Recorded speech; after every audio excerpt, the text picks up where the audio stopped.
France Maghreb 2. Ravi de vous retrouver. Bonjour tout le monde. Vous nous avez manqué pendant ces 3 semaines de vacances animées par des best-of et découvertes des meilleurs moments de la saison dernière. C'est reparti donc avec nos habits tout neufs, nos cartables de sortie pour cette rentrée radiophonique du LGF pour une nouvelle saison avec, bien entendu, de nouveaux rendez-vous jusqu'à 18h. Vous allez pouvoir les découvrir ainsi le quiz du LGF, messieurs dames, avec des cadeaux à gagner. Et cette semaine, puisque c'est la dernière semaine avant la reprise de l'école, et c'est surtout l'Aïd el-Kébir pour ce vendredi 1er septembre, Inch'Allah, des Aïd-Box. C'est quoi Aïd-Box? C'est des bonbons. C'est plein de trucs sympas, des sucreries qui sont offerts cette semaine par Dard et Délices. On recevra d'ailleurs Rachid Jaber qui en est eh bien le grand responsable de Dard et Délices, qui nous présentera un petit peu la gamme de confiseries qu'il propose, et ainsi on vous offrira donc cette Aïd Box tout à l'heure. Je vous en expliquerai le principe, c'est très simple. Vous aurez besoin en tout cas de nos 2 chroniqueurs de la team LGF que sont Hanan Zawani. Comment elle va? Bonjour à tous, salam alaikum. Écoutez, très bien, bonjour à nos auditeurs. Est-ce qu'elle a passé de bonnes vacances, Hanan? Écoutez, beaucoup de repos, j'ai bien travaillé, tout va bien, la vie est belle. Bon, parfait. Alors j'espère que tu seras à la hauteur pour évidemment représenter un ou une auditrice tout à l'heure pour lui faire gagner donc cette Hidebox tout à l'heure 17h30 pour le quiz du LGF. On va essayer. De ton programme, eh bien on va parler de la scolarité des enfants de réfugiés. Tout à fait. Donc dans ton avis tranché. Voilà, exactement. Donc on va parler effectivement des enfants migrants, à savoir qu'on a 50% d'enfants migrants qui sont non scolarisés. Oui, c'est un problème. Et puis ton coup de cœur tout à l'heure sera une invitée, une journaliste que tu as décidé de mettre à l'honneur aujourd'hui. Exactement, donc en lien avec mon avis tranché, donc nous invitons Lauriane Clément, qui est l'auteur du livre Écrire liberté à l'école des enfants migrants, qui a suivi donc une classe d'accueil pendant 1 an. Monsieur Robert de Santos est de la partie aussi. Comment ça va, Robert? Hola, boas, bon dia, salam alaikum. Bonjour Robert, bien. Toujours international, check. Très très bien, franchement ça va. Bon, pas encore de vacances, mais on est là, tranquille. D'accord, donc un été de travail, quoi. Exactement. Bon, parfait, notre consultant avec nous jusqu'à 18h. Pour ce qui est de ton coup de cœur, tout à l'heure, tu nous présenteras ainsi des personnalités qui, pour toi en tout cas, ont un rôle important et qui restent murées dans le silence. Exactement, ce sont des modèles de réussite pour moi, parce que justement il se passe des choses dans le monde, on en parlera tout à l'heure justement dans l'info, notamment au Maroc ou dans d'autres cas, et je pense que ces modèles-là sont ceux qu'on devrait justement mettre en valeur pour que des choses absurdes n'arrivent pas. Et pour ce qui est de ton avis tranché, tout à l'heure à retrouver aux alentours de 16h45 Envers. Alors l'avis tranché, il est assez simple, je dirais plus d'1 million d'apatrides. Voilà, les Rohingyas meurent, personne ne dit rien. Ouais, c'est un drame. Au programme de ce LGF, et bien sûr on ne change pas les bonnes habitudes, la possibilité pour vous de nous appeler, de participer en nous appelant au 01 40 33 9000 pour réagir à l'actualité. 3 sujets aujourd'hui que nous avons choisi de mettre à l'honneur et sur lesquels vous allez pouvoir réagir dans quelques minutes. Cote d'impopularité, le désamour est désormais consommé pour Emmanuel Macron, l'heure de grâce est terminée pour lui. Après avoir monté les marches les unes après les autres, l'ascension à son maximum pour le président de la République, voici qu'il les a toutes redescendues à vitesse grand V. Cote d'impopularité. En effet, un président de la République n'avait jamais obtenu une telle impopularité depuis Jacques Chirac en 1995. Il a même fait pire qu'Hollande, c'est pour dire. On en parlera donc tout à l'heure. On parlera aussi évidemment de ses affaires, parce qu'il y en a eu plusieurs, mais qui a été illustrée par une affaire en particulier. Cette jeune fille de 26 ans qui a été agressée dans un bus à Casablanca, agressée sexuellement. Se pose la question de la société marocaine, et en particulier chez les plus jeunes, puisque en effet 3 femmes sur 4 seraient victimes ou ont été victimes d'agressions sexuelles. Et l'argent dans le foot, après Neymar et les 222 millions, oui, ça peut faire bondir, 222 millions pour Neymar. Eh bien, voici que le PSG va s'offrir, ça va être officiel dans quelques minutes, peut-être en début de soirée, eh bien, le jeune Kylian Mbappé, qui va pour le coup retourner à la maison puisqu'il est de Bondy. Il va être donc des Parisiens pour la modique somme de 180 millions, mais on verra que le PSG a été très astucieux et malin pour contourner le fair play financier. On parle d'un prêt avec option d'achat. On y reviendra et on recueillera vos avis qui nous intéressent pour le coup au 01 40 33 9000. L'argent fait-il tourner la tête des footballeurs et des équipes en l'occurrence? On se posera la question tout à l'heure. Pour l'heure, on va commencer avec un nouveau rendez-vous. Et oui, c'est nouvelle saison, nouveau rendez-vous, ça s'appelle « Ça s'est passé ce jour-là ».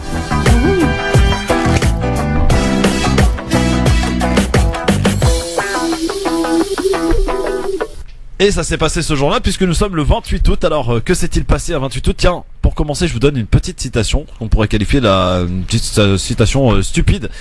La voici, la voilà, cette citation.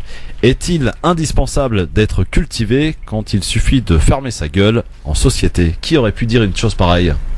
Est-ce que vous avez une petite idée, Anna, d'Anvers? Du tout. Anvers? Du tout. Bon, un certain Pierre Desproges, ça vous parle? Oh oui. Voilà. Allez, ça c'est pour vous et c'est cadeau.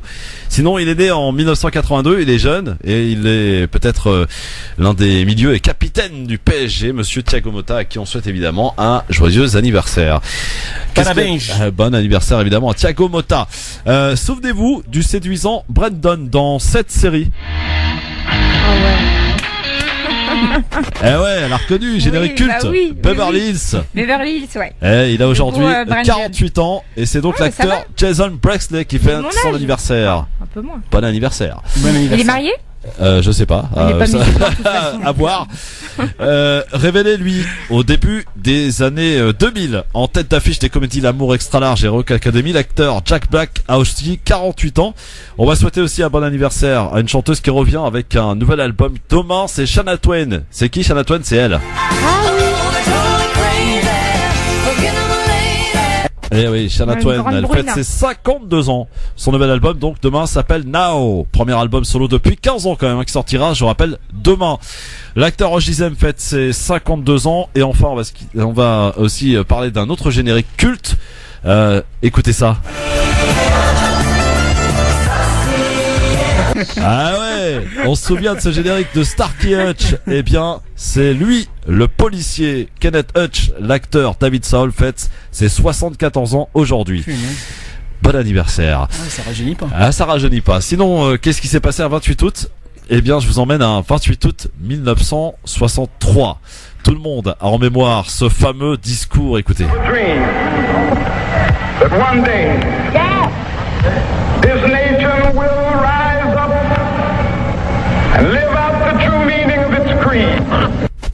Eh oui, le 28 août 1963, après la marche contre les discriminations raciales, le pasteur noir américain Martin Luther King au pied du mémorial Lincoln à Washington, devant 250 000 personnes, prononce son fameux discours I Have a Dream.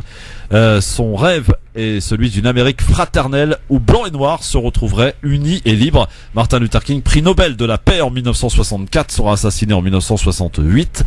C'était le 28 août 1963, le I Have a Dream de Martin Luther King. Ça vous rappelle des souvenirs? Un rêve toujours d'actualité. Hein. Et qu'en reste-t-il aujourd'hui? Mais bon. Exact. Qu'en reste-t-il? C'est la question qu'on peut évidemment se poser. Et puis tiens, dans l'actualité aussi, cette fois-ci un peu plus people, en 1996, on en parle beaucoup d'ailleurs en ce moment, de Lady Diana. C'était le fameux divorce en 96, le 28 août, le divorce du prince Charles et de Lady Diana, qui a été prononcé à Londres ce jour-là, après 15 ans de mariage hautement médiatisé. C'était ce jour-là. Ça s'est passé. Là, en fait, surtout, c'est 20 ans de disparition. C'est ça. On se rend pas compte, mais le ça 31 fait, août. Hein. Voilà, ça fait déjà 20 ans, oui. Voilà. Dingue. C'est ce qu'il nous fallait retenir et ce qui s'est passé donc un 28 août. Ne bougez pas dans un instant. On ouvre le dossier Macron, le désamour après les couacs et les différentes phrases un petit peu sorties. Eh bien, voici le désamour qui est consommé. Le divorce est-il consommé avec les Français? Le président Macron, capitaine à l'Elysée, semble avoir quelques difficultés. On en parle avec vous dans un instant.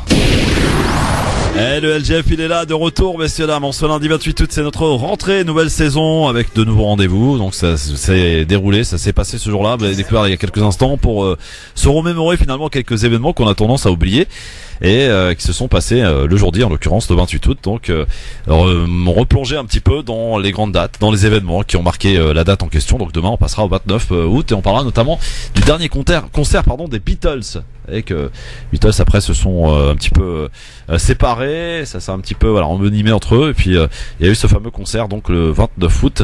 On en reparlera demain bien sûr avec d'autres célébrités, d'autres événements à découvrir à 16h15.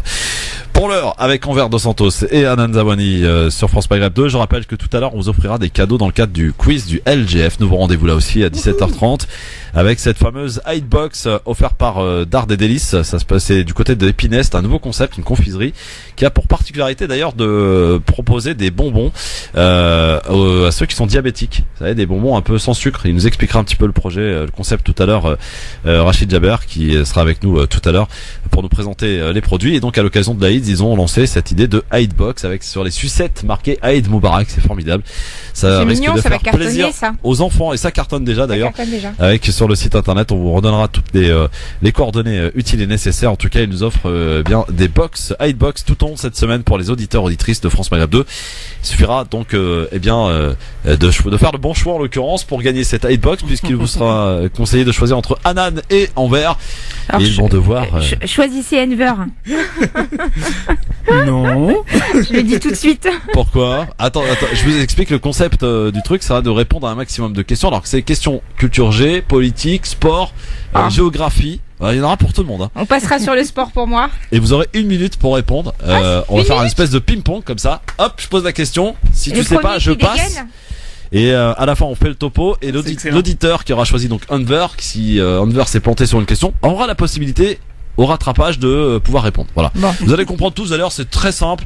Il n'y a pas plus compliqué, on n'a rien inventé en radio, tout s'est fait. Donc vous allez voir, c'est très simple. Ça se passera donc tout à l'heure à 17h30. Soyez là.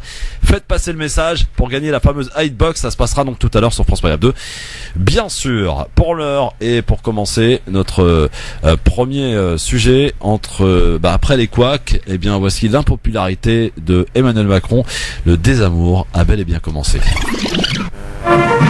100 jours depuis ses premiers pas à l'Elysée. Un début de mandat durant lequel Emmanuel Macron a marqué les esprits par son omniprésence sur la scène internationale, notamment avec son homologue américain Donald Trump. Make our planet great again. D'abord en opposition concernant l'accord de Paris sur le climat, les deux chefs d'État se sont retrouvés lors des célébrations du 14 juillet. À noter également la visite de Vladimir Poutine en mai dernier au château de Versailles. L'échange est franc entre les deux hommes. Le président français ne cache pas son désaccord sur l'utilisation d'armes chimiques en Syrie. Sur le plan intérieur, Emmanuel Macron accélère l'adoption de la loi sur la moralisation de la vie publique, une de ses promesses phares de campagne.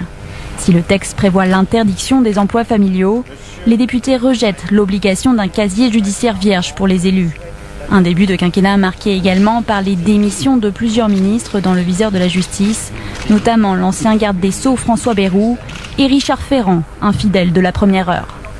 L'adoption de mesures impopulaires comme la baisse des aides au logement ou la hausse de la CSG pour les retraités entérine la fin de l'état de grâce pour le nouveau président. Autre mesure qui pourrait expliquer son décrochage dans les sondages, l'adoption le mois dernier du texte autorisant le gouvernement à réformer le code du travail par ordonnance. Désormais, seuls 36% des Français se disent satisfaits, contre 62% au début de son mandat. Moi, je ne suis pas inquiète sur le fait qu'on va réformer. Alors peut-être que le fait de réformer provoquera parfois des questionnements. Ce sera à nous justement d'expliquer, de faire de la pédagogie. Mais moi, je vois moins une insatisfaction qu'une attente qui est de nous dire on veut des résultats et on veut des résultats rapidement. La rentrée s'annonce donc musclée pour Emmanuel Macron et son équipe. Les syndicats ont déjà promis une journée d'action contre la réforme du travail le 12 septembre prochain.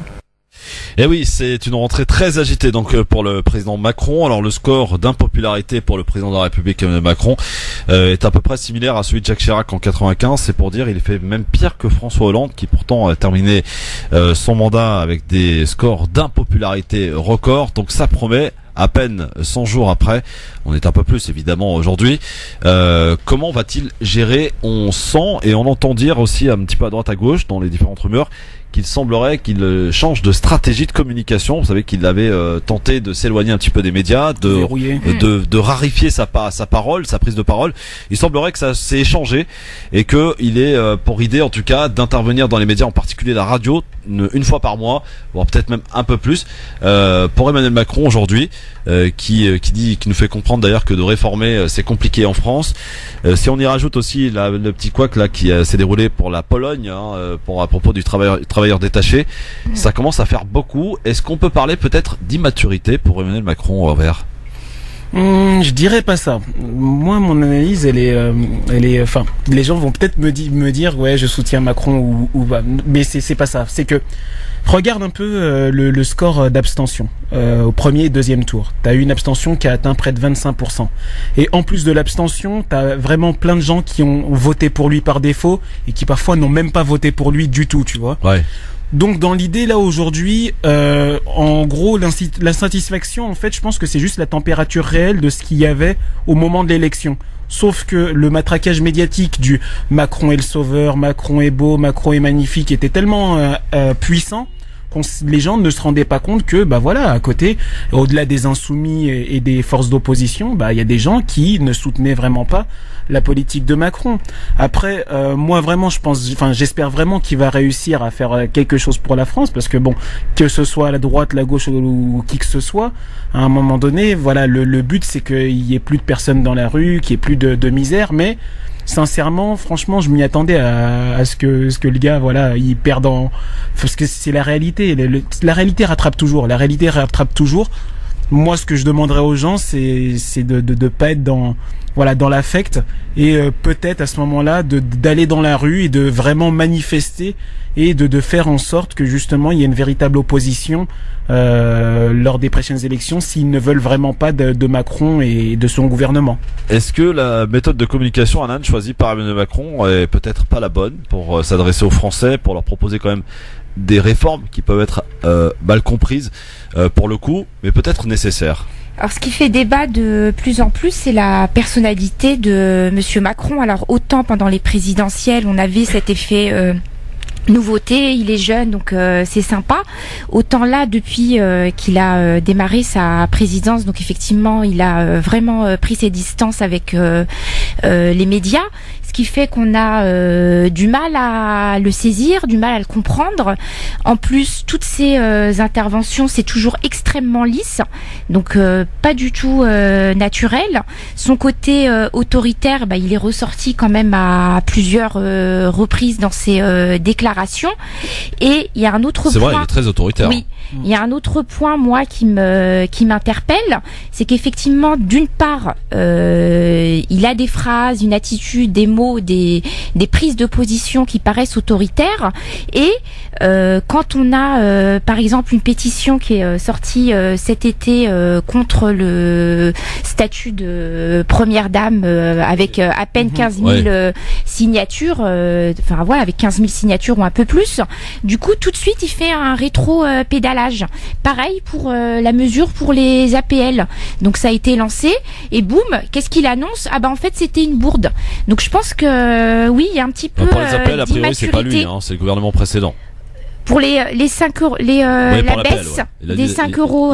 Il aurait déclaré d'ailleurs que c'était une belle connerie de faire ça. Mais bon. D'accord, ok. Ouais. Bon, en tout cas, ce qu'ont gardé en tête les citoyens, c'est que ça venait de son premier ministre. Ouais. Donc voilà, une figure un peu trop lisse, manque de naturel. On a du mal à saisir sa personnalité. Est-ce que son côté autoritaire, et les auditeurs évidemment peuvent réagir au 01 40 33 9000 pour nous donner un petit peu votre sentiment sur les quelques premiers jours, quelques premiers mois du mandat Macron qui promet avec et on peut se poser la question donc un score d'impopularité qu'on peut qualifier de record depuis les années 2000. Envers, est-ce que son côté autoritaire peut lui jouer des tours? Est-ce que finalement le fait peut-être d'apparaître comme quelqu'un d'extrêmement dur, autoritaire lorsqu'il parle, ça peut peut-être lui poser quelques problèmes? On sait que les Français n'aiment pas trop qu'on leur parle comme ça et qu'on fasse preuve un petit peu de, comment dirais-je, cherche le terme, mais voilà, d'autoritarisme à leur rencontre. C'est là est l'enjeu, tu vois, c'est que la réalité, c'est effectivement les Français n'aiment pas qu'on leur crie dessus, les Français n'aiment pas qu'on les prenne pour des enfants, mais la réalité également, c'est que il y a vraiment une force puissante au niveau des médias qui fait que son autoritarisme ou sa présence de ouais, je suis le chef, etc., va être transformée en quelque chose de ah bah voilà le chef des armées, ah bah voilà le chef de l'État, voilà le chef, il prend la décision, etc. Par exemple, quand il prend la décision contre le chef des armées, le général des armées de Villiers, qui a été obligé de se démissionner, tu vois. Les gens ont parlé d'autorité, bah voilà, il a remis en place, etc. Tout ça, on avait eu le débat ici même. Mais je pense que il aura, quoi qu'il arrive, derrière lui, cette espèce de force médiatique qui va transformer justement cet autoritarisme, voilà, où il l'a dit lui-même, voilà, c'est la force Jupiter, quoi. À un moment, oui, mais on peut pas tricher. On a des personnalités comme, je vais remonter un petit peu loin. Le général de Gaulle, il était naturellement autoritaire.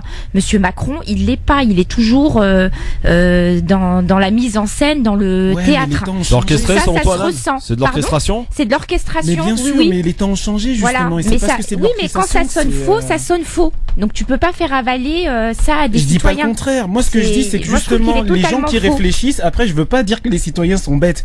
Oui. Les gens qui réfléchissent vont avoir cette réflexion de ça sonne faux, de il y a une manipulation et autres. Mais ça, on l'a prouvé depuis des années et des années. Sarkozy, Hollande, la victoire de Jacques Chirac en 2002 qui pouvait perdre contre Jean-Marie Le Pen. Moi, je le dis et je le répète, il pouvait pas perdre contre Jean-Marie Le Pen. Sauf qu'on a fait croire à tout le monde qu'il pouvait perdre. Comme Macron face à Marine Le Pen. Exactement, voilà. On a fait croire à tout le monde que ça, voilà, qu'elle pouvait gagner. Et le truc, c'est que à cause de ça, c'est justement cette force médiatique qui va faire croire aux gens que, non, le gars, il est beau, il est magnifique. C'est du Obama.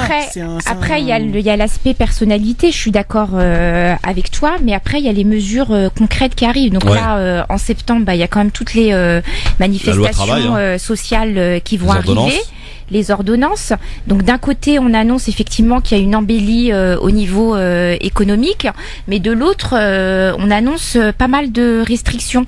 Donc je pense que cette chute au niveau de son taux de popularité, c'est qu'en fait, on a une situation qui nous apparaît comme positive, mais par contre, à côté, on retire des droits aux gens, et puis on sait toujours pas ce que ça va donner cette loi travail. Je sais pas ce que vous en pensez, mais justement, elle est encore là la question, parce que regarde bien, là aujourd'hui, la force d'opposition, on va dire, c'est la France insoumise.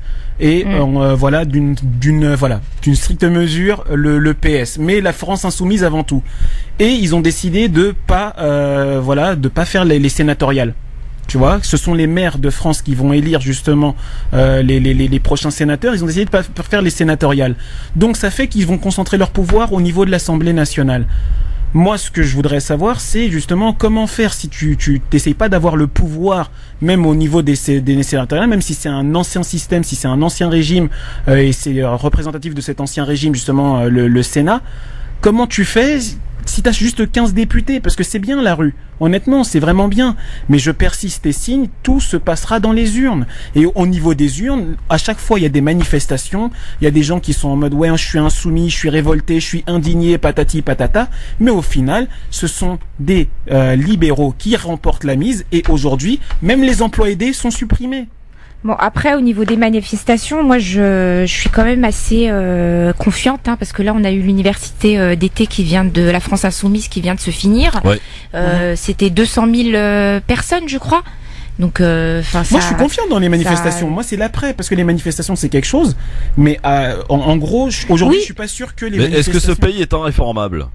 Non, je pense que ce pays, il peut être réformable. Ce qu'il y a, c'est qu'il faut qu'on explique en fait aux gens. Est-ce qu'on pourrait toucher un jour, par exemple, aux acquis des fonctionnaires, par exemple? Ça a déjà été fait. On leur a retiré leur jour de carence. Ouais. Donc ça s'est fait, ça s'est passé crème. Mais après, moi, franchement, la question que j'aimerais poser, c'est pourquoi absolument s'entêter avec les fonctionnaires?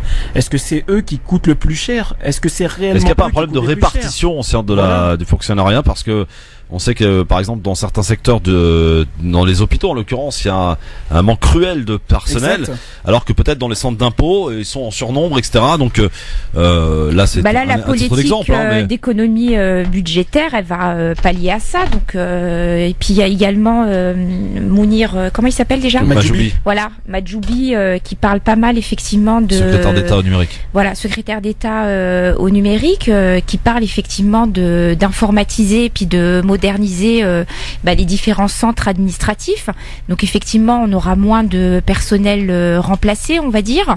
Après, oui, sur les ministères et sur les administrations telles que les hôpitaux, la police, etc. Oui, il faut un renfort de main d'œuvre. Ouais. Bon, eh bien écoutez, en tout cas à suivre, hein, Macron, on n'a pas fini d'en parler parce que ça va être peut-être que le début, effectivement. Alors, en tout cas, voilà, lui, il dit qu'il va bien garder son cap. Je pense pas qu'il va. Ça va être un vrai bras de fer à la rentrée.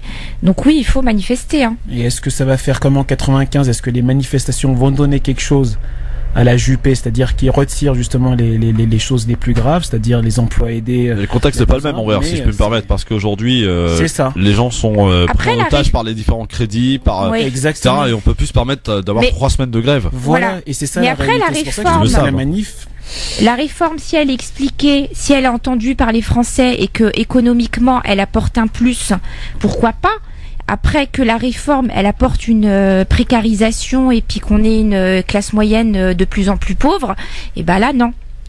Vous êtes bien sur France Maghreb 2 dans le LGF qui fait sa rentrée aujourd'hui jusqu'à 18h avec Anan Zawani avec Envers de Santos. Justement, ça tombe bien, on va avec lui démarrer le premier avis tranché de la saison du Grand Forum, bien sûr, pour parler des Rohingyas. Là aussi, ils sont les oubliés du monde. Oui, les aveuglés sont en tout cas pas forcément ont pas mis leurs lunettes pour regarder ce qui se passe du côté de la Birmanie, pour parler de cette population qui est apatride, qui s'appelle les Rohingyas et qui continue de mourir sous un silence international. On en reparle dans quelques instants. Le temps de vous rappeler aussi à suivre le zapping qui fait bel et bien son retour. Nous parlerons aussi dans quelques instants, vous pourrez là aussi nous appeler au 01 40 33 9000, nous parler de ces différentes affaires qui se sont déroulées au Maroc et qui concernent les femmes. En l'occurrence, cette vidéo qui a fait le buzz et le tour du monde, où l'on voit cette jeune fille de 26 ans se faire agresser sexuellement dans un bus à Casablanca, dans un bus bondé sans que personne ne bouge. Se pose la question d'une société en mal de repère et peut-être envers les femmes en particulier, puisqu'on y apprend que 3 femmes sur 4 seraient ou auraient été victimes d'agressions sexuelles au Maroc. On en reparle. Vous avez peut-être été en vacances au Maroc, vous avez peut-être vous constaté aussi un certain comportement. Quand on voit les commentaires qu'on peut voir sur les réseaux sociaux suite à cette affaire, en disant c'est de sa faute à elle parce qu'elle était vêtue de telle manière, ça quand même fait froid dans le dos. On en reparle avec vous. On a le même discours ici en France, partout dans le monde. On en reparle avec vous donc tout à l'heure. Vous pourrez nous donner votre sentiment au 01 40 33 9000. On aura évidemment celui de Envers et de Anan. Pour l'heure donc, le premier avis tranché de la saison, il est signé Envers de Santos. Jingle. 5, 4,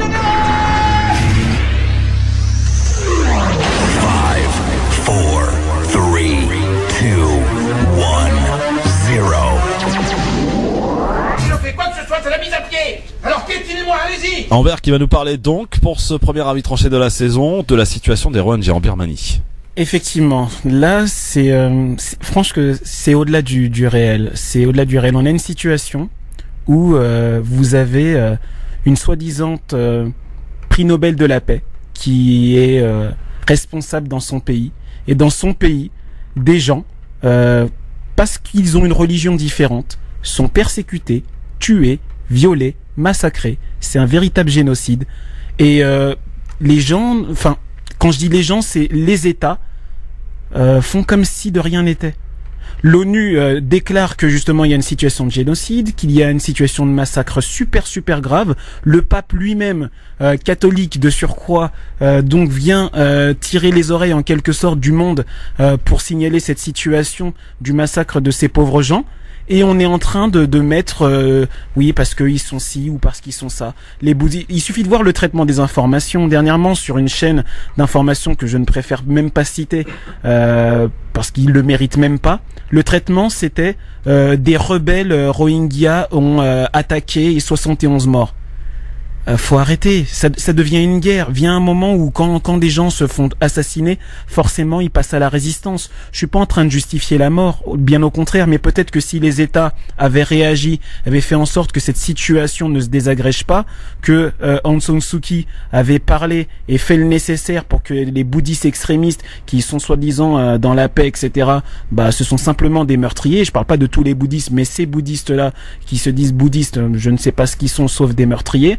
Il y a des enfants qui se font brûler vifs, des personnes qui se font violer, des personnes qui se font assassiner, et c'est normal. Des militaires qui, dès qu'il y a un bouddhiste qui se fait bousculer, c'est l'Express qui rapporte cette information, eh bien, il y a une petite rafle, on va appeler ça comme ça, une rafle des militaires qui vont tuer une centaine de personnes. Je dis bien pas arrêter, ils vont tuer une dizaine voire une centaine de personnes pour en quelque sorte des représailles. C'est du grand n'importe quoi, et voilà.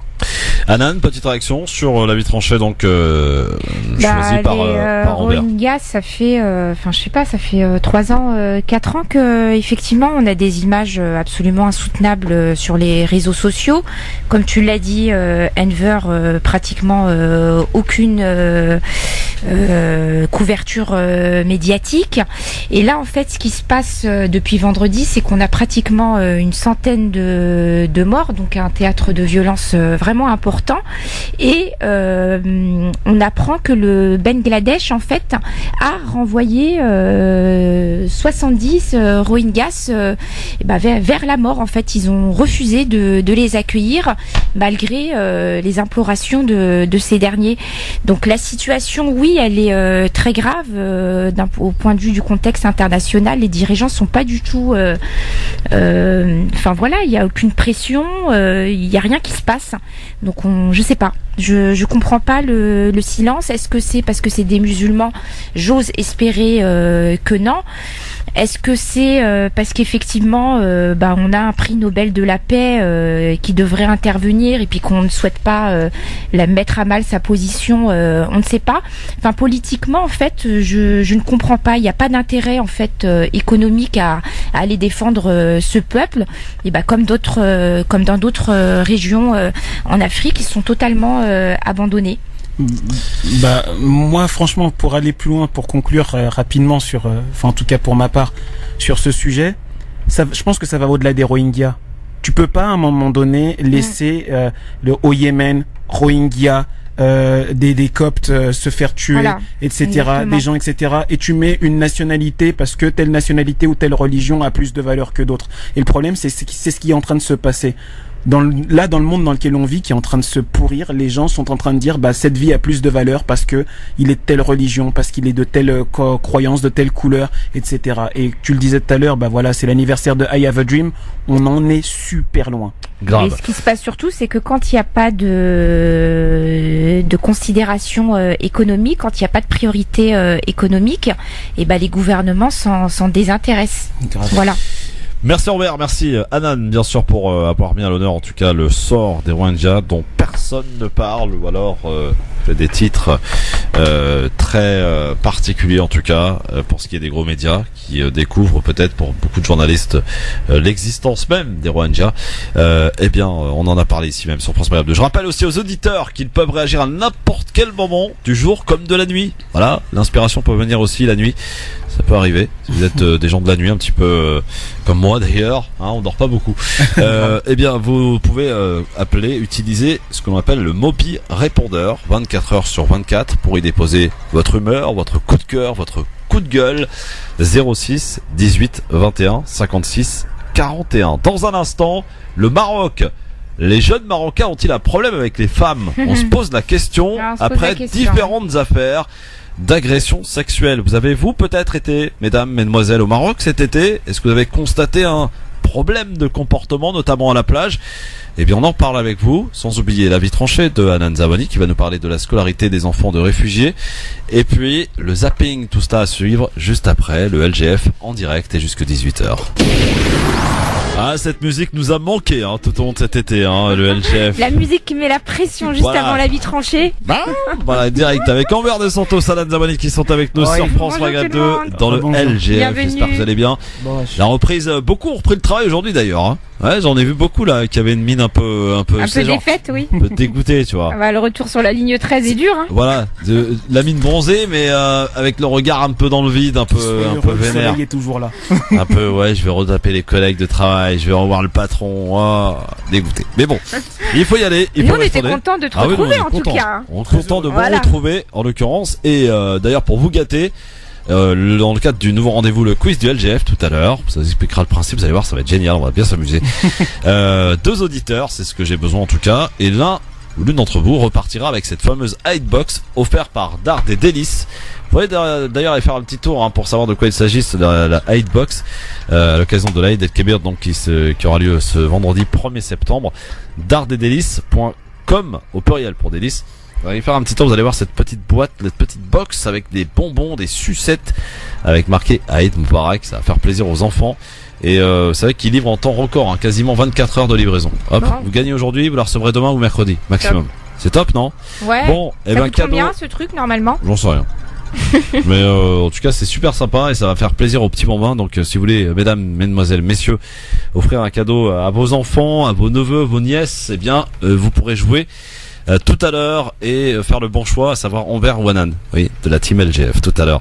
Rendez-vous donc à 17h30 et vous pourrez nous appeler à ce moment-là. Et on aura d'ailleurs un petit entretien avec Rachid Jaber qui est le responsable d'Art et Délices du côté de Épinay tout à l'heure pour qu'il nous présente un petit peu ces différentes gammes de produits avec des bonbons 100% halal qui peuvent être évidemment consommés par des diabétiques. C'est ça l'importance.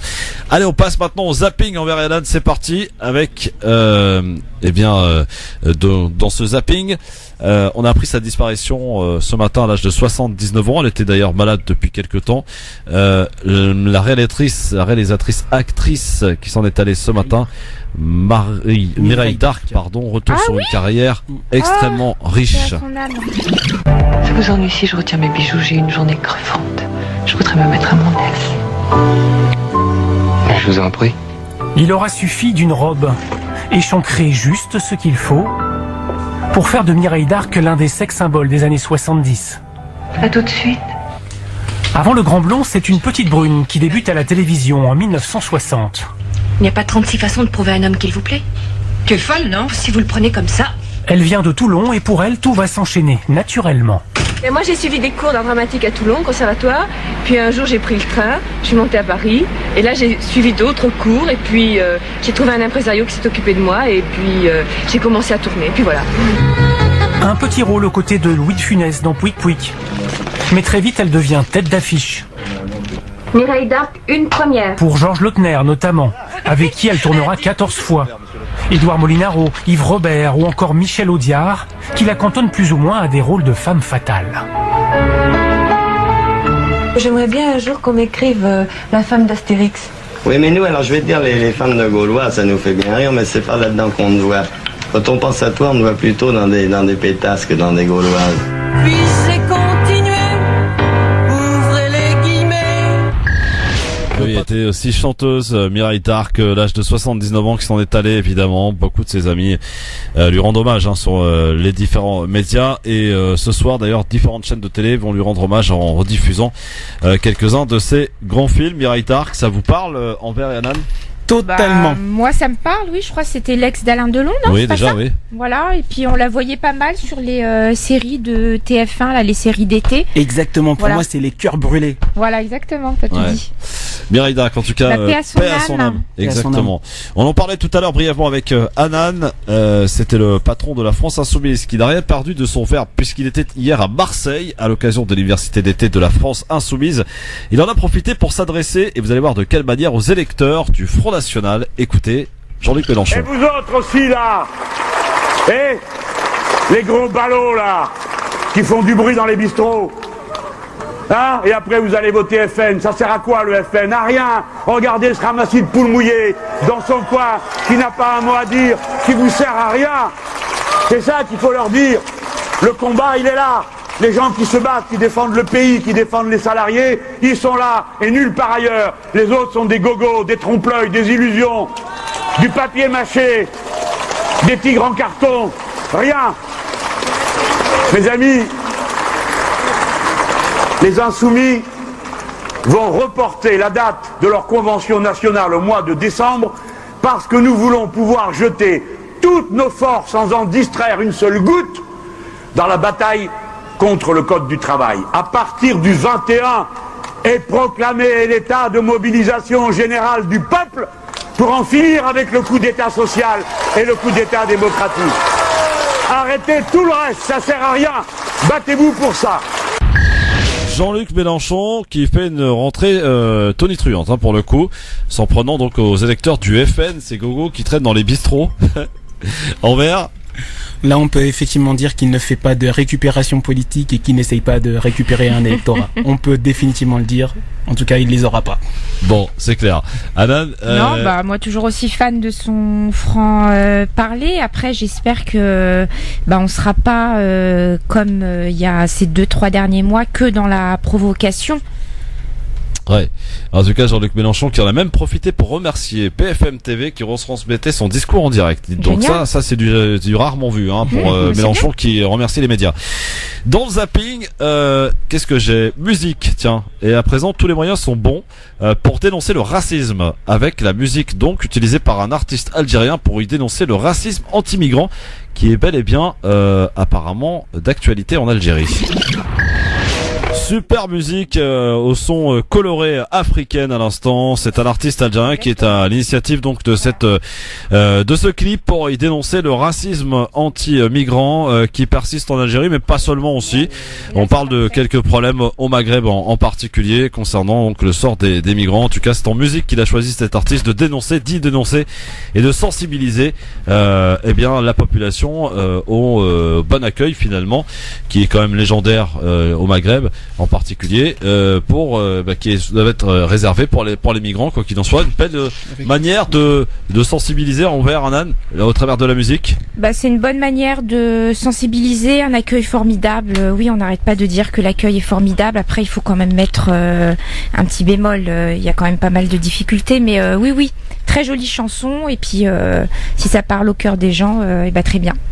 Très bien, et pour finir ce zapping, une séquence de l'émission Capital que vous avez peut-être regardé hier soir sur M6 agace les internautes.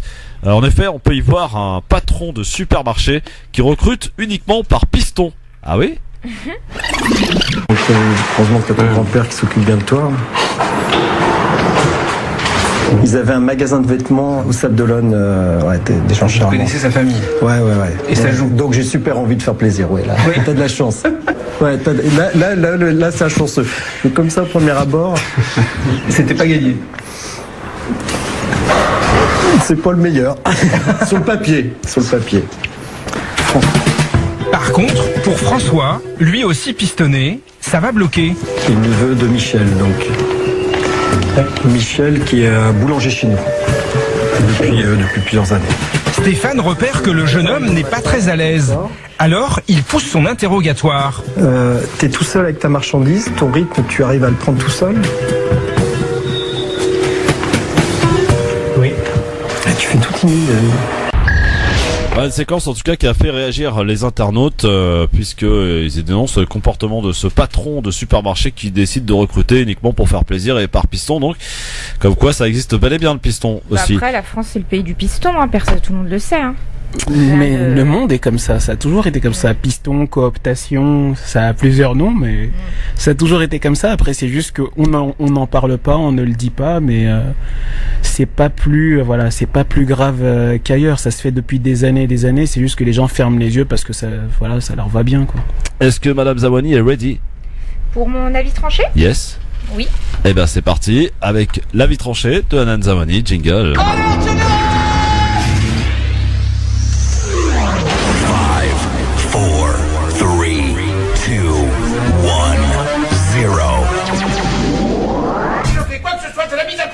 Alors continuez-moi, allez-y. Et avec Hanan, aujourd'hui, nous allons parler de la scolarité des enfants de réfugiés. Tout à fait. Alors, un enfant est un enfant. L'humanité doit donner à l'enfant ce qu'elle a de plus beau, dit la déclaration de Genève. À quelques jours de la rentrée scolaire, les enfants sont au cœur de nos préoccupations. Chaque parent prépare ce jour tant attendu, vacant entre achats scolaires et mots réconfortants pour les plus angoissés. Alors, que dire de ces dizaines d'enfants migrants que les bénévoles ont croisés lors de leur maraude? Je me souviens de ce père soudanais logé en hôtel social avec ses 2 petites filles, orphelines de leur mère et non scolarisées. Je me souviens de ce groupe de mineurs isolés érythréens âgés entre 14 et 17 ans arrivés en France et errant autour du quartier Pajol, non scolarisés également. Je me souviens de cette belle maman érythréenne si chic et de ses filles de 7 et 9 ans, elles aussi non scolarisées. À ma question « Est-ce que vos filles vont à l'école ?», elle me répondit dans un anglais qu'elle venait d'arriver d'Italie et que les démarches étaient longues. Combien d'enfants sont-ils laissés ainsi à la porte de l'école le temps d'un mois, d'un trimestre ou d'une année ? Cécile Schmitt, porte-parole du Haut Commissariat pour les réfugiés, a rappelé que l'éducation est un droit fondamental qui est souvent inaccessible pour les migrants. Un enfant étant enfant, quand il met le pied sur le territoire français, la France a une obligation légale de scolarisation. Et pourtant, l'éducation nationale, hors la loi, laisse 50% d'entre eux aux portes de l'école primaire et 78% aux portes de l'école secondaire. Dans un contexte de crise des migrants et face à des élus qui portent le masque de la honte, faisant passer les considérations politiques au-dessus de l'intérêt supérieur de l'enfant, les réglementations se sont resserrées. Les parents d'enfants en hébergement d'urgence ou vivant à l'hôtel sont sommés de présenter un certificat de domicile. Autant dire qu'il leur faudra des mois avant d'obtenir le précieux sésame. Pour les mieux lotis, les enfants de réfugiés syriens, irakiens, soudanais, érythréens, éthiopiens, afghans, entre autres, ceux-là intégreront les classes du CASNAV, le Centre académique pour la scolarisation des enfants allophones, nouvellement arrivés et des enfants issus des familles itinérantes de voyageurs. On les appellera les élèves allophones, autrement dit, ceux dont la langue maternelle n'est pas le français. Fabuleux, me direz-vous. Oui, évidemment. L'école est un facteur d'assimilation formidable. Encore faut-il pouvoir y entrer. Clémence Lauriane nous livre dans son livre « Écrire liberté » à l'école des enfants migrants des éditions Mieux Vivre le parcours scolaire de Osama, jeune réfugié syrien qui raconte « Je suis un réfugié syrien qui a dû quitter son pays à cause de la dictature et de la guerre. Quand j'étais petit, je ne connaissais pas la signification du mot liberté. Jusqu'à ce jour, en 2012, où j'ai vu depuis la fenêtre de ma chambre une personne se faire tuer devant tout le monde par des militaires. Il avait seulement écrit sur un mur liberté et on veut changer de président. » Voilà pour moi. Hanan Zawani pour parler de la scolarité des enfants de réfugiés à Anvers. Une petite réaction. En fait, c'est très simple. Moi, je suis assez critique là-dessus. C'est que la connaissance, c'est le pouvoir. L'éducation, c'est l'avenir. Quand tu bloques justement la possibilité d'accès à la connaissance et à l'éducation, tu veux tout simplement que les gens disparaissent et qu'ils soient... Voilà. Et c'est exactement ce qui se passe.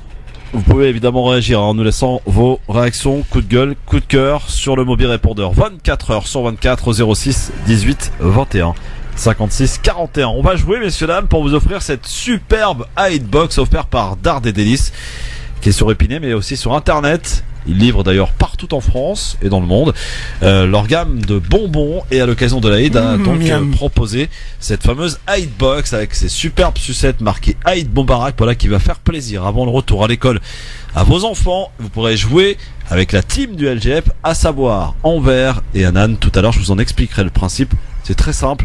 Il suffira de nous appeler tout à l'heure dans quelques minutes donc pour jouer avec nous. Mais pour l'heure, direction le Maroc. Vous avez certainement entendu parler de cette affaire, en particulier de cette jeune fille âgée de 26 ans qui était dans un bus du côté de Casablanca, agressée sexuellement devant une foule importante dans le bus sans que personne ne bouge. Les commentaires sont assez ahurissants sur internet. Au vu de cette affaire, se pose la problématique du comportement des jeunes envers les femmes. Est-ce que vous avez été au Maroc, au Maghreb en particulier, peut-être avez-vous été embêté, peut-être même limite agressé sexuellement? Être une femme au Maghreb est-il un problème? Une même indignation pour des centaines de femmes et des hommes venus les soutenir.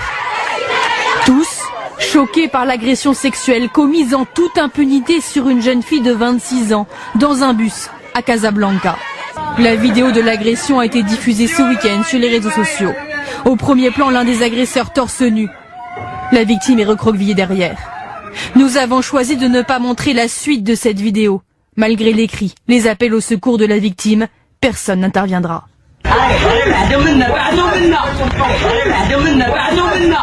Sur Internet, des messages violents ont justifié cet acte. Je pense que c'est la fille qui devrait être présentée en justice, vu ce qu'elle porte comme vêtements provoquants. Pour ces femmes, ce cas est emblématique de leur condition au Maroc. Là-bas, un quart des femmes ont déjà subi des violences sexuelles. Un quart des femmes auraient déjà subi des agressions sexuelles. On parle là du Maroc parce que les faits se sont passés au Maroc. Évidemment, on va certainement pas se contenter à rester au Maroc parce que ce problème est peut-être même mondial. Ce fléau envers et ce comportement peut-être que certains hommes, et en particulier des jeunes, mais pas seulement, peuvent avoir envers les femmes, et peut-être dû aussi à la pornographie qui est venue s'accentuer sur Internet. Aujourd'hui, il est très facile pour un gamin d'aller voir des sites porno, tenter qu'il y ait des pubs d'ailleurs qui apparaissent pour aller consulter des sites en question. Alors, la question, je te la pose clairement, Hanan. Oui. Y a-t-il un problème avec les femmes au Maroc ? Bah écoutez, vraisemblablement oui, il y a un problème avec les femmes au Maroc. Après, moi je suis franco-marocaine, donc j'habite en France. Lors de mes courtes vacances, il y a déjà une manière qu'on a de nous interpeller qui moi m'horripile, j'en peux plus. Donc c'est-à-dire que dès qu'on pose un pied dans la rue, on se fait forcément siffler ou avec les, enfin voilà. Donc il y a des choses comme ça. Après moi, d'ici, ce que je constate en lisant la presse marocaine, c'est qu'il y a énormément de viols.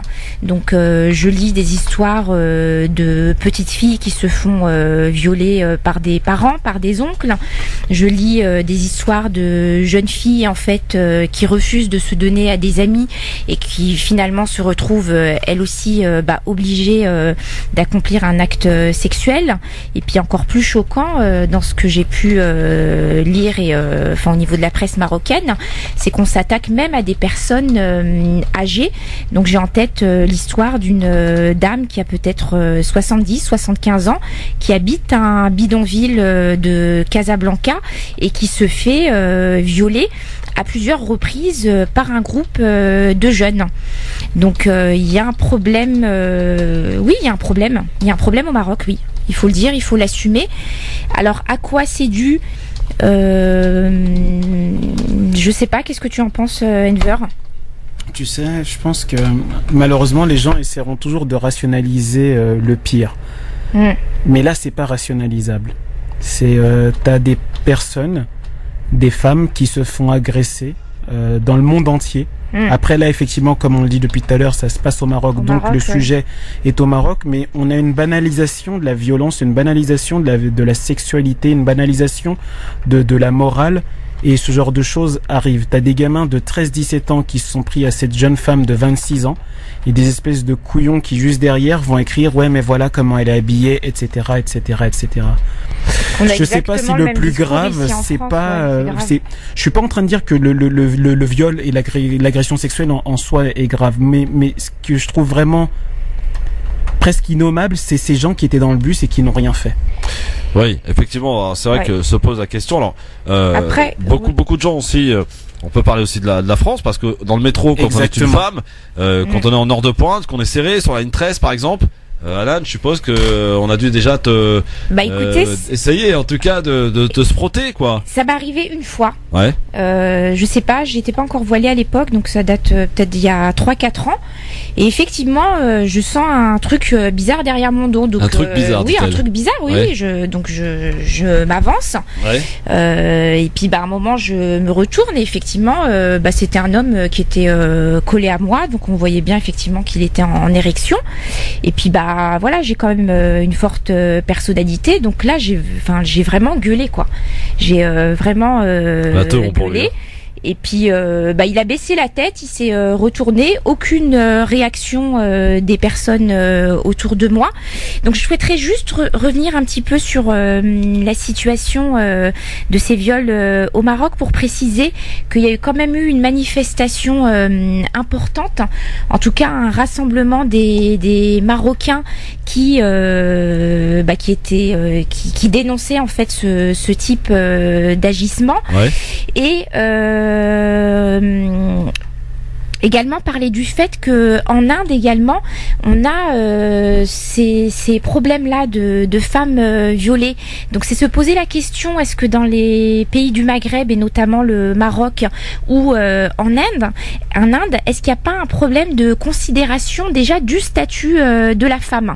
Voilà, est-ce qu'elle n'est pas déconsidérée ? Est-ce que on n'évolue pas dans une société qui est beaucoup trop machiste et où on n'a aucun respect pour les femmes ? Et un deuxième point également qui est important de mettre en avant, c'est le fait qu'on soit effectivement dans un pays musulman et que donc la sexualité normalement elle se définit dans un cadre du mariage avec une interdiction en fait normalement une interdiction légale des jeunes d'avoir des relations sexuelles avec leurs consoeurs, on va dire. Sauf que évidemment on est très loin de la réalité.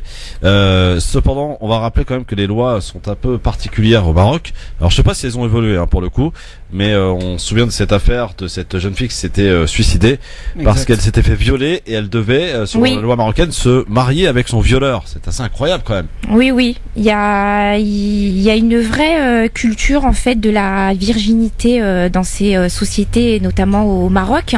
Donc effectivement, quand une femme se fait violer, vu qu'elle n'est plus vierge, en réalité, elle ne pourra pas. Enfin, on dit qu'elle ne pourra pas prétendre en fait à se marier prochainement. Ouais. Donc en réalité, elle a l'obligation de se marier avec son violeur. Est-ce qu'on peut, Enver, parler un petit peu également de la situation en France ? Je sais pas si tu as entendu parler toi de cette coupe budgétaire des violences faites aux femmes. Tout à fait. Voilà. Je te laisse en... Donc en fait c'est tout simplement à ma connaissance. Donc c'est le budget qui est alloué normalement justement à la lutte contre les violences faites aux femmes qui a été diminué. Et c'est presque c'est presque adouber justement la situation qui est non, tout va bien, les femmes ont obtenu tous les droits, etc.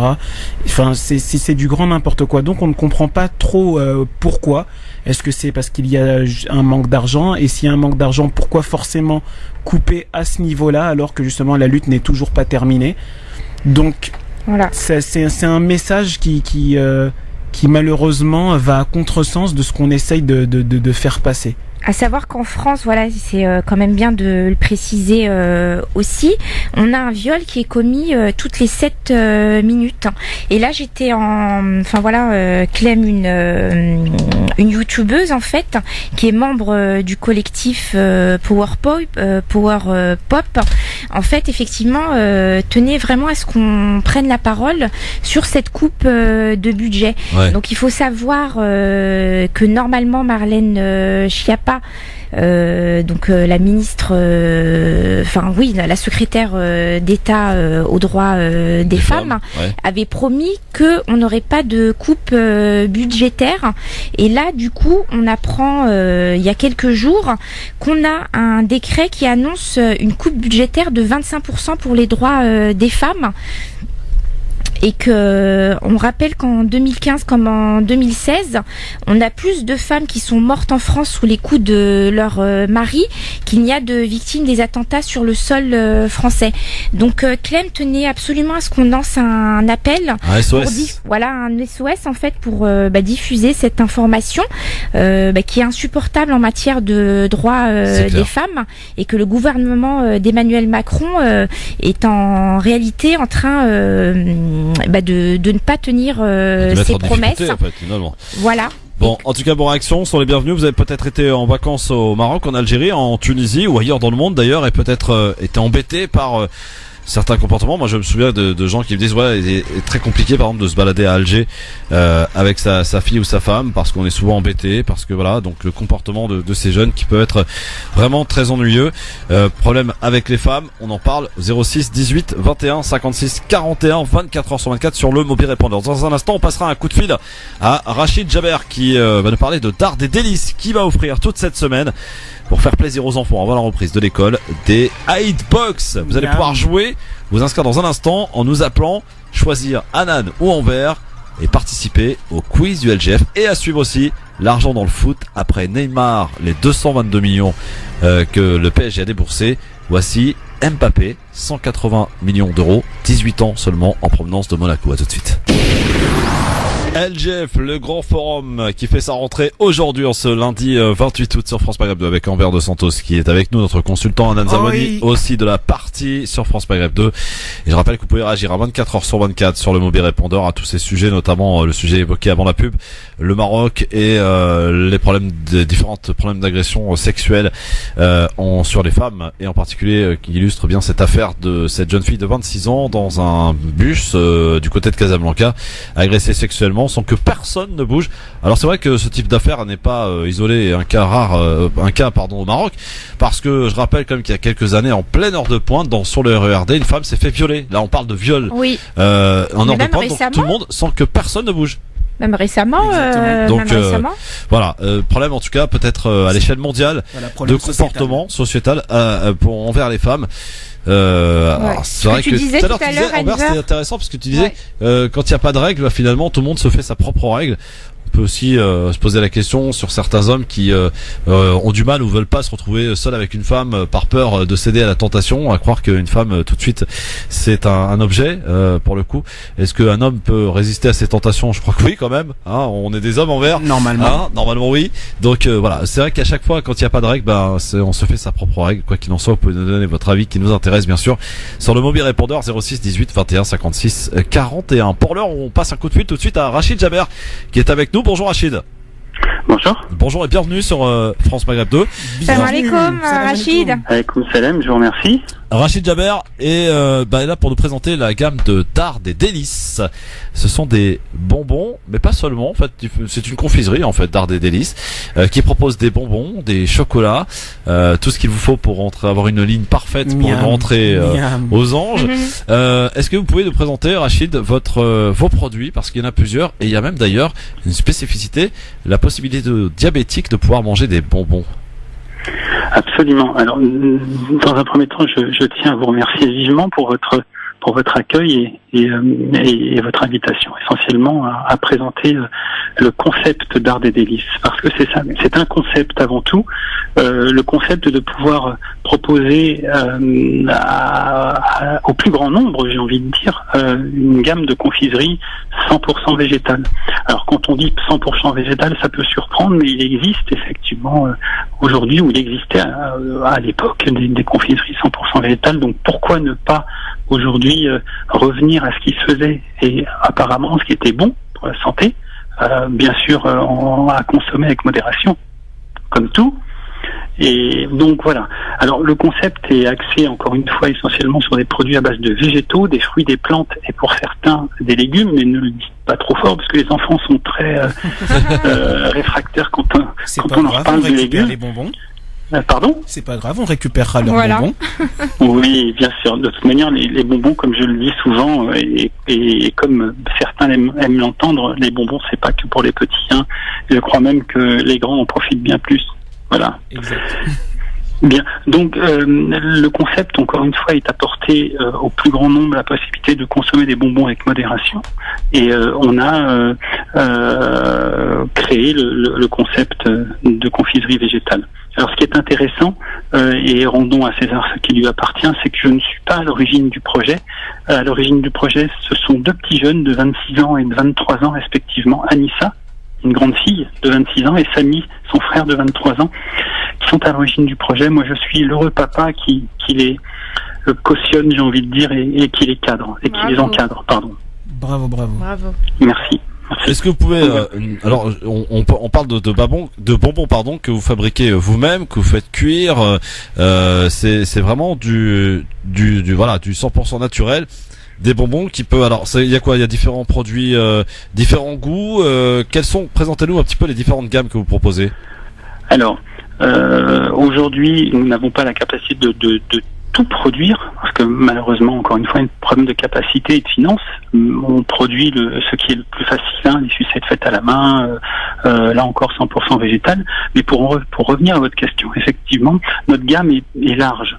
Elle est pour certaines 100% végétale, et pour d'autres avec un peu de lait dans certaines références, comme du chocolat au lait, ou du blanc d'œuf dans certaines références de nougat. Voilà. Maintenant, il n'y a pas que des confiseries végétales. On a aussi une gamme bio et certifiée bio par le Bureau Veritas et certifiée Fairtrade, commerce équitable. Donc le paroxysme a été poussé jusqu'à obtenir ce qui se fait de mieux aujourd'hui en confiserie, parce qu'on n'utilise pas de sucre blanc du tout. On n'utilise que du sucre de canne non raffiné et de surcroît bio. Donc c'est ce qui plaît aujourd'hui. Alors, vous aurez la possibilité aussi de présenter ce soir à nos auditeurs, puisque vous serez l'invité aussi de Fauzi il y a des soirs comme ça tout à l'heure. On parle de cette Hitbox qu'on va proposer à nos auditeurs de gagner dans quelques instants. Que contient cette fameuse Hitbox, Rachid? Alors la Hitbox fille ou garçon, parce qu'il y a deux versions, la rose ou la bleue. Les deux ont le même contenu, sauf que dans celle fille, c'est plutôt orienté fille, avec un petit cœur, des sucettes faites à la main avec des cœurs, la framboise à la fraise, un petit dessin à colorier avec écrit Eid Moubarak à offrir à son voisin, à sa voisine, à ses parents. Et à l'instar, la box Hitbox garçon, un dessin garçon, plutôt une sucette orientée ballon de foot, et une autre version au citron, voilà. Et avec un paquet de confiseries de différentes confiseries gélifiées, acidulées, voilà. Eh bien écoutez, je vais inviter les auditeurs à aller faire un petit tour sur le site internet www.dartdesdélices au pluriel, je tiens à le préciser, .com, pour aller y voir justement les différentes gammes. Je sais qu'Envers et Anan vont s'y empresser pour aller voir un petit peu de quoi il s'agit. On va voir, oui. Je rappelle qu'il y a un magasin du côté de Épinay-sur-Seine pour ceux qui habitent Paris et région parisienne, au 45 avenue de Lattre de Tassigny, 93 800 Épinay. Vous pouvez aussi appeler pour avoir de plus en plus de renseignements au 01 48 27 42 69 et donc le site internet www.dartdesdélices.com, et on va vous faire gagner donc cette fameuse Hitbox dans quelques instants. Rachid Jaber, merci beaucoup en tout cas. Je vous en prie. Et rendez-vous ce soir. C'est important. Le concept store est ouvert de 10h à 19h30 sans interruption pour les retardataires. Avec une ouverture dimanche.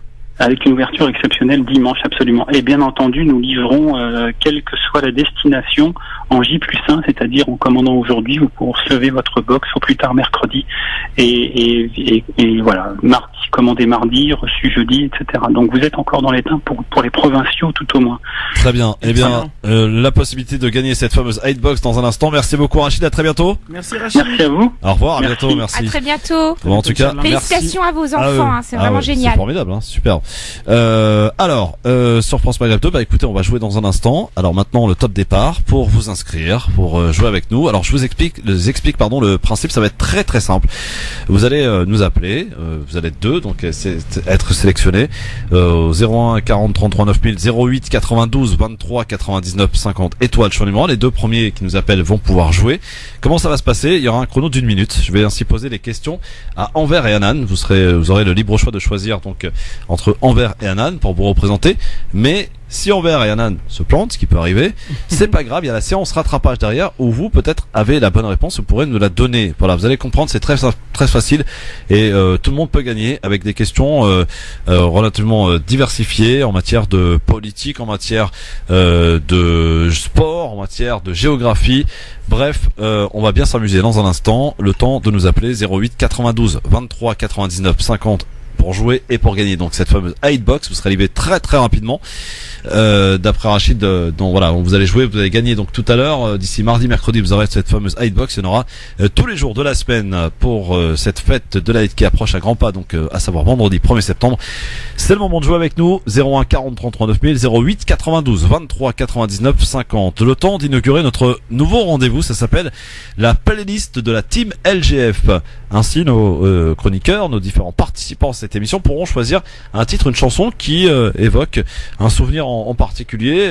Ils nous expliqueront pourquoi ils ont choisi ce titre en particulier. Alors, pour le coup, aujourd'hui, c'est moi qui ai choisi. C'était un petit morceau qui a apparemment fait sensation en Algérie. Il s'appelle Chabliès et le titre, c'est Cicatrice. Ça ne s'invente pas. 08 92 23 99 50 pour nous appeler, bien sûr, pour jouer dans un instant. Enver et Anan se préparent. Ils mettent les gants pour s'affronter dans un instant et pour vous faire gagner. Telle est leur mission. À tout de suite. Le temps de cicatriser le tout avec Chabliès et en musique sur France Maghreb 2 dans la playlist de la team LGF. Ça s'appelle Chabliès. Le titre Cicatrice sur France Maghreb 2 pour la playlist de la team LGF. On va un peu savoir un peu découvrir en tout cas les goûts musicaux de nos différents chroniqueurs tous les jours. On va jouer dans un instant et vous pouvez donc nous appeler maintenant 01 40 33 9000, 08 92 23 99 50 étoiles sur numéro 1 pour gagner donc cette Hitbox offerte par Dard et Délices. On vous l'envoie à la maison avant la Eid. C'est une box de bonbons 100% halal avec la petite sucette qui va bien. Je sais pas si tu l'as vu Enver, marqué Eid Moubarak. Donc super, voilà un petit cadeau sympa pour bien gâter vos enfants avant la rentrée scolaire. Vous nous appelez maintenant pour jouer avec nous dans le quiz du LGF 01 40 33 9000, 08 92 23 99 50. Le temps quand même de parler foot, bien sûr, parce que vous le savez, bien ça s'affole au niveau des transferts qui vont se terminer d'ailleurs le 31 août. Et le moins que l'on puisse dire, c'est que le PSG a fait sauter la tirelire cette année en recrutant Neymar pour la modique somme de 222 millions d'euros. Et le dernier en date, Kylian Mbappé, qui vient de Monaco, seulement 18 ans, la somme de 180 millions d'euros. Sauf que le PSG a été extrêmement malin pour le coup. Et pour faire face au fair play financier, eh bien, on parle d'un prêt avec option d'achat. Ça veut dire que le joueur vient à Paris, c'est pratiquement officiel, et il pourra ainsi, le PSG payera la somme de 180 millions d'euros l'été prochain, ce qui permet donc de contourner le fair play financier pour le Paris Saint-Germain. Alors, Enver Anan, rapidement, avant de jouer avec nos auditeurs, votre réaction, est-ce que l'argent, c'est en train de bouffer le sport et en particulier le foot? Je te laisse démarrer parce que je vais être dur. Écoute, franchement, depuis fort longtemps, il y a plus vraiment. Il n'y a plus vraiment le réel engouement du sport. Après, bien sûr qu'ils génèrent des millions et des millions ces joueurs, mais là tu pètes un câble. Tu peux pas mettre autant d'argent dans un sport sans rien contrôler. Moi, je pense qu'il faudrait un salary cap, qu'il faudrait un transfert cap comme aux États-Unis avec la NBA, etc. Qu'il faudrait des vraies règles, parce que leur histoire de fair play financier, c'est du n'importe quoi. Tu peux le contourner comme tu veux. On l'a bien vu avec Neymar, dans la mesure où quelqu'un lui aurait passé assez pour qu'il puisse racheter son propre contrat. Et puis ensuite, tu passes encore au-dessus en faisant un prêt avec le fair play. Enfin voilà, c'est des sommes d'argent qui voilà, c'est du grand n'importe quoi. Moi, j'enlève pas le talent des joueurs. Les joueurs sont ce qu'ils sont. Mais les gens ne se rendent pas compte de la banalisation que ça va avoir auprès du public le plus jeune. Ouais. Alan, tu promets d'être dur pour le sujet? Non, moi je suis complètement outrée, scandalisée. Je sais pas, on avait un contrat à 220 millions d'euros. Enfin, je sais pas, je me souviens même plus des chiffres là. Le transfert de Neymar, c'est combien? 222 millions, ouais. Ouais, 222 millions. À côté de ça, on a des athlètes français. Rendons déjà grâce à nos athlètes français qui nous ont rapporté pas mal de médailles, qui vivent à peine avec 600, 700 euros.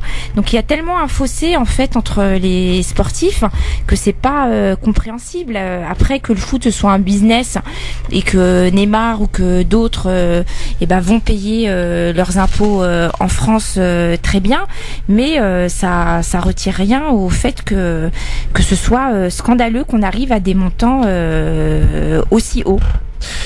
Voilà, bah écoutez, on continue d'en parler parce qu'on n'a pas fini. Peut-être qu'il y a encore que le transfert, en tout cas les transferts sont pas encore totalement terminés pour le Paris Saint-Germain. Peut-être qu'ils vont encore dépenser d'ici à jeudi, ce qui sera donc la date de clôture pour les transferts, le 31 août prochain. Quoi qu'il en soit, une attaque de rêve quand même que promet le PSG, à savoir Cavani, Neymar et Mbappé. Ça promet quand même de déménager quand même sur les terrains de foot et d'offrir du spectacle pour les spectateurs. Seul bémol quand même, c'est que les places sont de plus en plus chères en vert pour aller au stade, en l'occurrence au Parc des Princes. Oui. Voilà. Reste ça, c'est peut-être pas accessible à tous. C'est les premiers fans en général, parce qu'après nous on vieillit, on aime le foot, etc. Mais les premiers fans, ceux qui rêvent, ce sont les gamins qui vont voir ça, qui vont pétiller, qui vont kiffer. Mais à un moment, tu pourras plus amener ton gamin à voir un match parce que le match il est trop cher. Il est trop cher. Certes, il y aura un tarif, on va dire, enfant pour le gosse, mais l'adulte, il doit quand même payer son billet et ça va devenir inaccessible.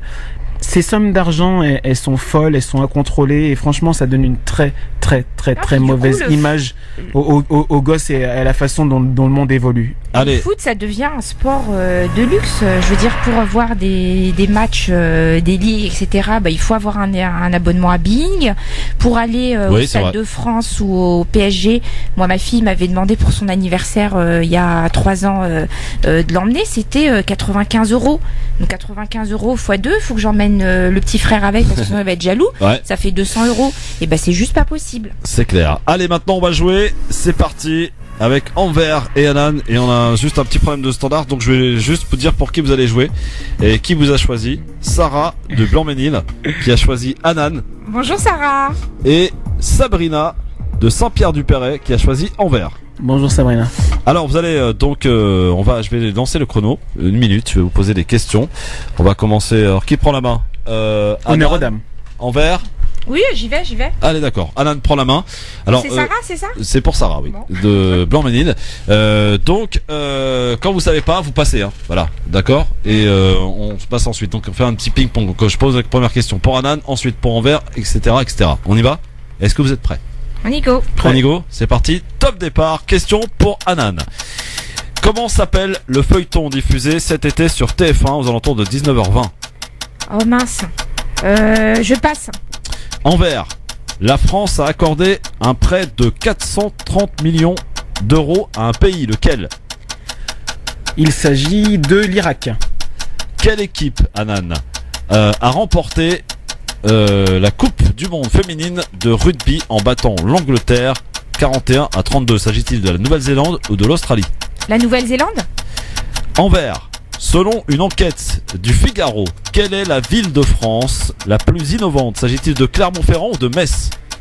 Clermont.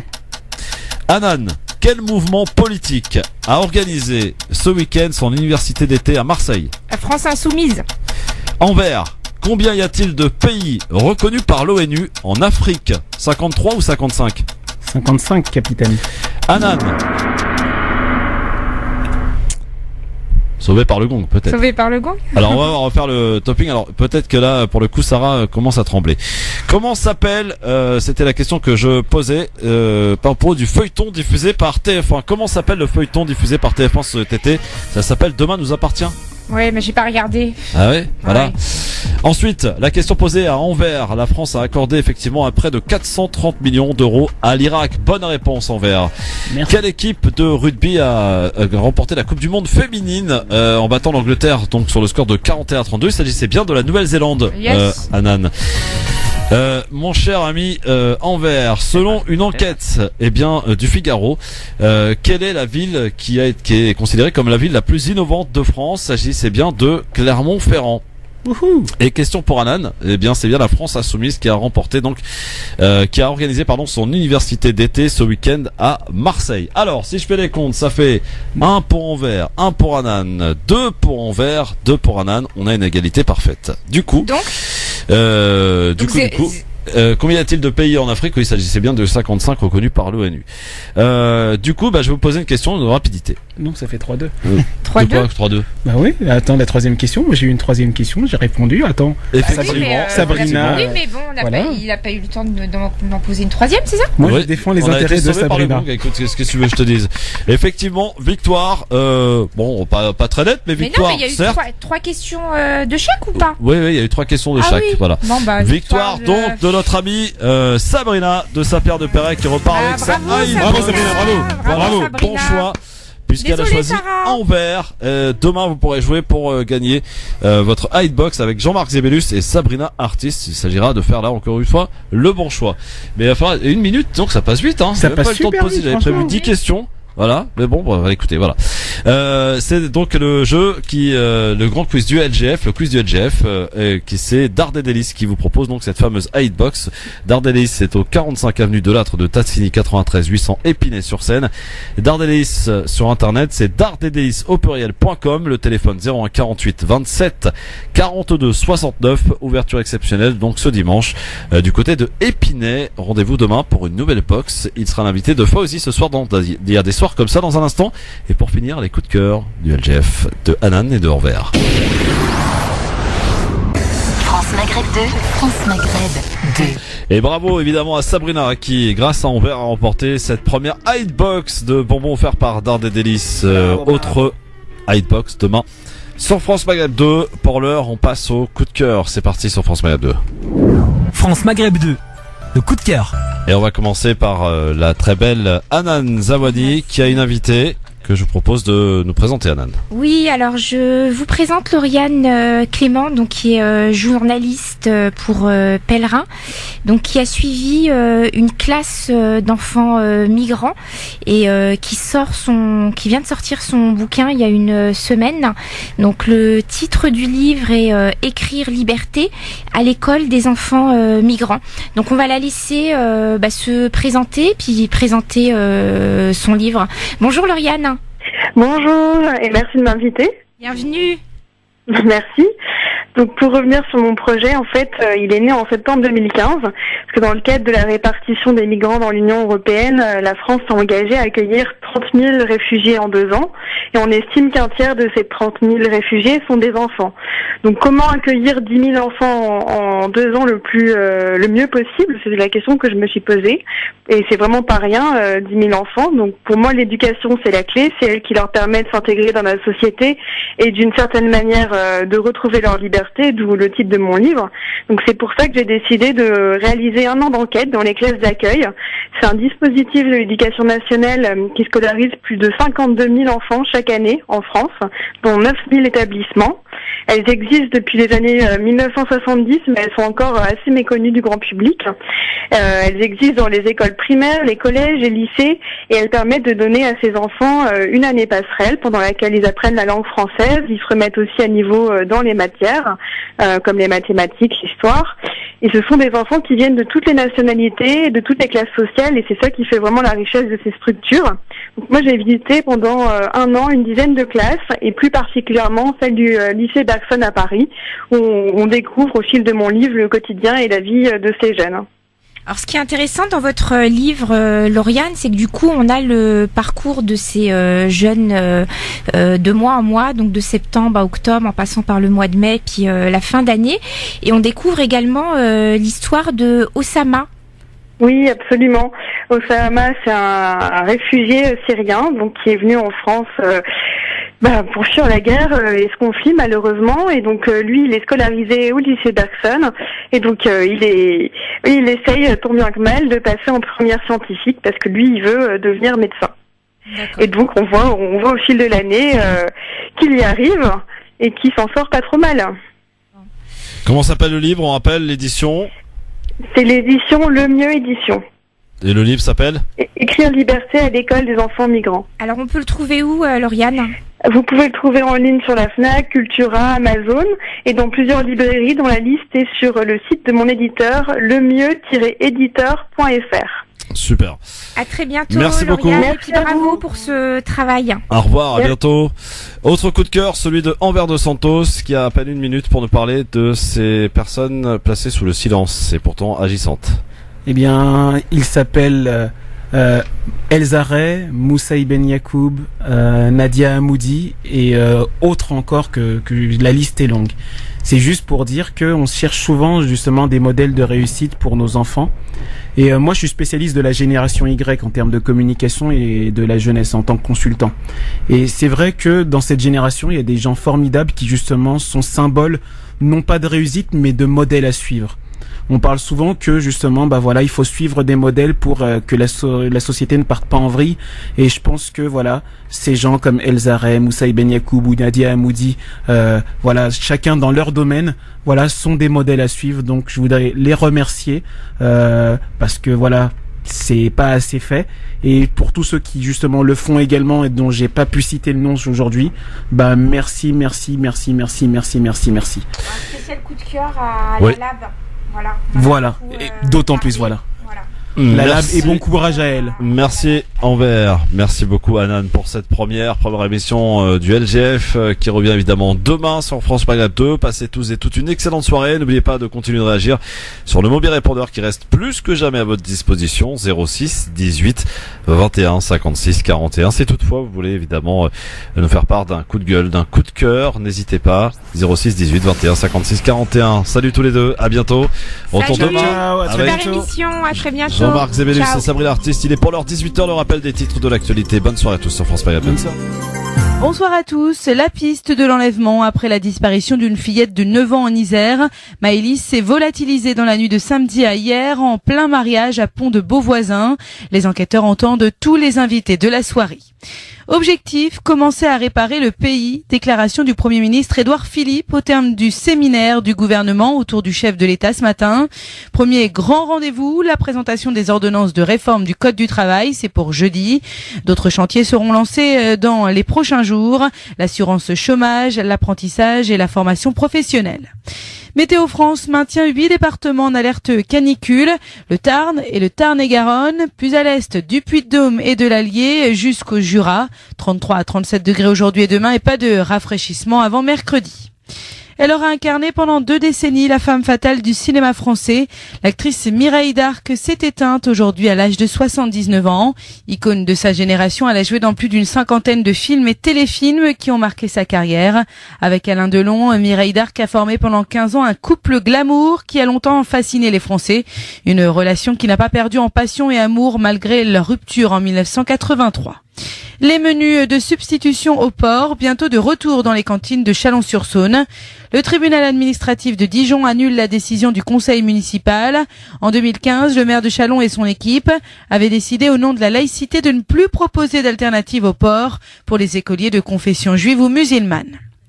Donald Trump déclare l'état d'urgence en Louisiane, État voisin du Texas, au-dessus duquel l'ouragan Harvey, rétrogradé en tempête tropicale, semble stagner. Les inondations qu'il a provoquées, en tout cas dans la région de Houston, sont sans précédent. Au moins 30 000 personnes doivent être accueillies dans des centres d'urgence. Sport, l'US Open, 4e et dernier grand tournoi du Grand Chelem. 11 Français en lice dès aujourd'hui.